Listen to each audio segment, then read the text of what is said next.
Good morning, beautiful people. It is February 4th, 2013 at 10:49 a.m. Wow. These energies coming in are just amazing. They started up, I would say, here's my choo-choo train. It always confirms me whenever I say something. He's several miles away, so that's interesting that just happened.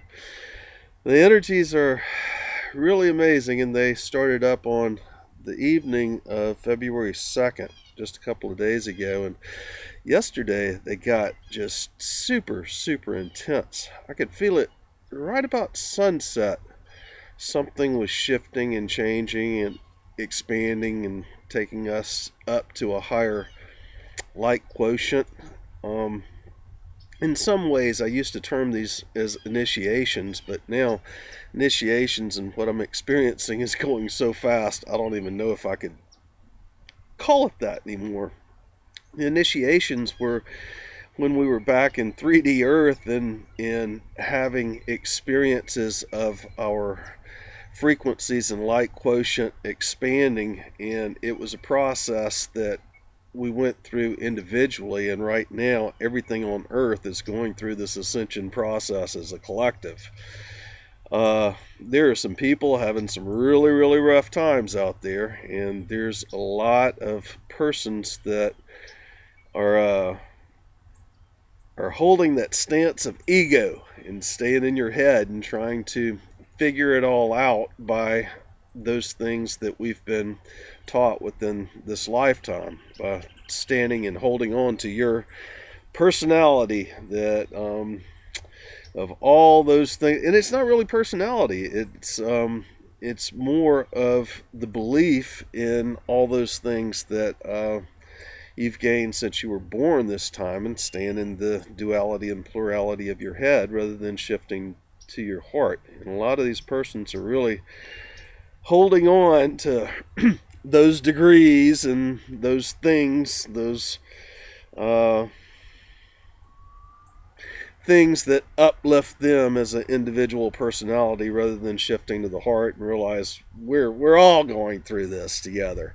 And by their staying in their head, it seems like these persons that are having the problems think that they can change the external world around them by doing things, by convincing others, by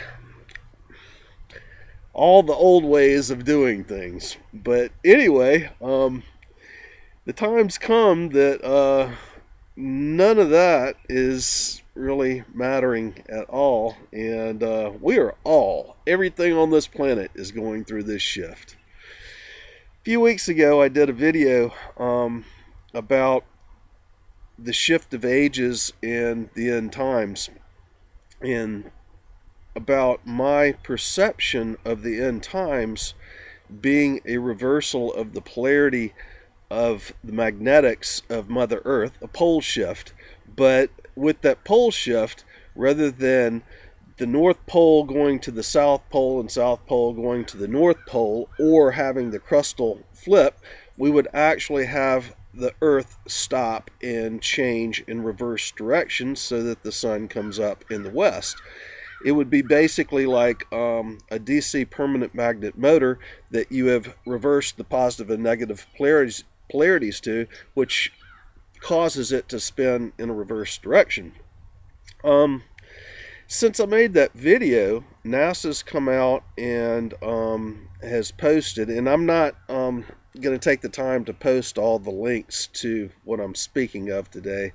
I've got other things that I've got to do this week that I'm kind of in a rush for. And so anyway, all this information is online, and I've posted it all on my Facebook page. And if you want to go there to look at it or look through some of the other videos, then you'll see what I'm, the information that I'm using to lead to this theory. Scientists in the past few weeks at NASA have released information that is stating that they're observing Saturn slow its rotation, like it's coming to a stop. This is the same thing that is part of the ancient prophecies, both from the Far East and the West about Earth also coming to a stop and having 3 days of darkness or 3 days of light, depending on which side of the sun that you're facing if Earth comes to a stop. And Earth will reverse polarity and turn in the other direction. And I define the difference between the shift of the ages, which occurred December 21st, 2012, and the end times as being just that. The end times would be the stop of time, or how long it takes the Earth to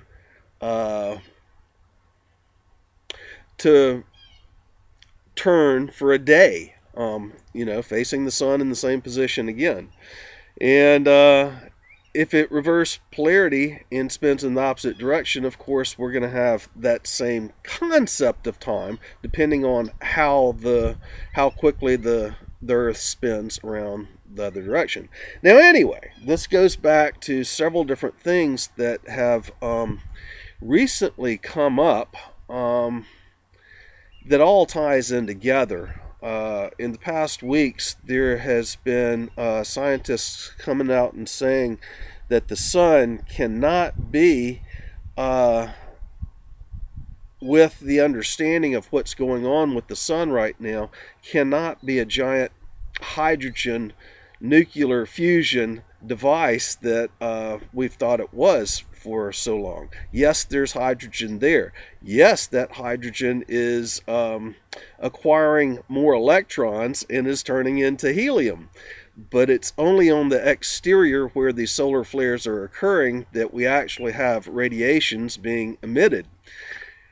More recently and today, there are more ideas and theories coming out about the sun as being hollow and more like a step-down transformer. Just like you have a transformer on the electrical power lines coming into your house that steps it down even farther so that that electricity can be used in a 220 or 110 volt circuit on your house. You're taking very, very high amperage, just like the cosmic energies coming in from the galactic center, say, with these new magnetic beams that we've just entered, that's coming from the galactic center, or the photon belt, which is coming from the Pleiades or Alcyon that the Earth rotates around. Now, the Earth rotates around Alcyon, the Pleiades, once every 26,000 years, and then that goes around Sirius, the star, once every so many thousands of years, and then all that goes around the galactic center once every so many hundreds of millions of years. And that is what we're dealing with, and right now we are hitting a array of magnetics that's coming from the galactic center at the same time we're entering the photon belt that's coming from the Pleiades and Alcyon, or in that same system. And it's causing new energies to come into our solar system, and our sun is changing. Many scientists had said that we're turning into a helium generating, or the sun is turning into a helium sun rather than a hydrogen sun, which may be true, but the most recent theories is the sun is electric and a step-down transformer, very much like a Tesla coil. Now, if you have a Tesla coil, and the Earth's magnetic bands that are the sun's magnetic bands are the actual conduits or the wiring or the coil that emanates the conductive magnetics or electricity or power wattage coming from the sun. So the sun is receiving it from the photon belt or the galactic center, and it's stepping it down to a usable frequency that can be sent out to the planets. Now, that causes planets to rotate in a certain direction depending on their polarization. And it's like the sun is a giant Tesla coil that's taking these energies coming from the photon belt, the galactic center, and the rest of the cosmos, and it's stepping it down to a usable form of energy, and then turning it around and sending back out to the planets, causing them to spin in certain directions. Now, here on Earth, everybody knows we're going through an ascension process right now, and it's occurring as the magnetics of Mother Earth is collapsing. Now, with these magnetics, we are more able to feel the cosmic ray density. We're more able to feel the coronal hole streams that's causing much of the earthquakes, and we feel that as it comes through. We're feeling the CMEs as it's hitting us. And now, in the past few days, we had a strong week.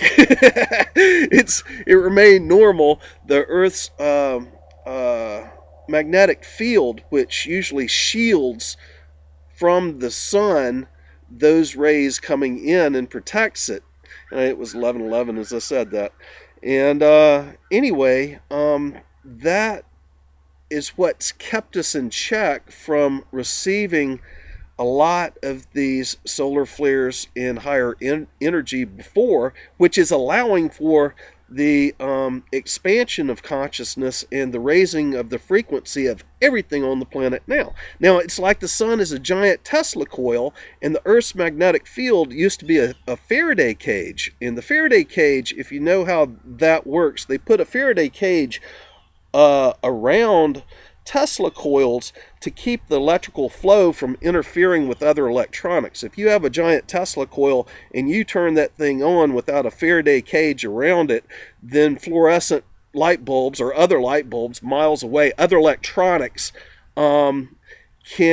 that are connected to grounded Mother Earth, can actually be powered up by the energy that's sent through the ether from that Tesla coil. So miles away, fluorescent light bulbs could be lighting up from a Tesla coil that's been turned on without a Faraday cage around it. And that's kind of what's going on. We're having a collapse in Earth's magnetic fields, and it's like we in our light bodies and our physical beings, and this is occurring with everything on Earth, all consciousness, are being lit up by having the Faraday cage or Earth's magnetic field collapse, and this light, incoming light or energy coming in to power us up and raise our frequency and our consciousness. That's what's going on. And it's actually pretty complex, but it's pretty simple if you relate it to DC permanent magnet motors or reverse permanent magnet motors. And the sun is pulsating it and rippling out at a certain frequencies of this energy, and it's causing the planets to spin. But everyone knows that the sun is getting ready to flip its poles, and we're having these strange magnetics, which is even causing the color of the sun to shift. And certain planets are starting to slow down, which would make it seem like time is still speeding up, or we've got inertia, like going down the highway at 70 miles an hour and slamming on the brakes, you still have that same inertia. So time is still speeding up. Very interesting. Everybody's experiencing different things, but it's really looking like when I said that the shift of the ages in the end times, and that the Earth with the ancient prophecies might be coming to a stop and reversing polarity, with the new information that's been coming out since December 21st, 2012, it's seeming like that might be a big possibility. So who knows what's going to happen? I certainly don't. I think that would be really cool. It's nothing to be scared of. We're all going through the ascension process, and the government's trying to stop it, but they can't stop this. This is galactic. This is universal. This is huge. And it's occurring with everything. So anyway, that's just my thoughts after seeing today's news, and that's the end of this video. So enough of this conversation for now. Love you all. Bye for now. I hope you understand.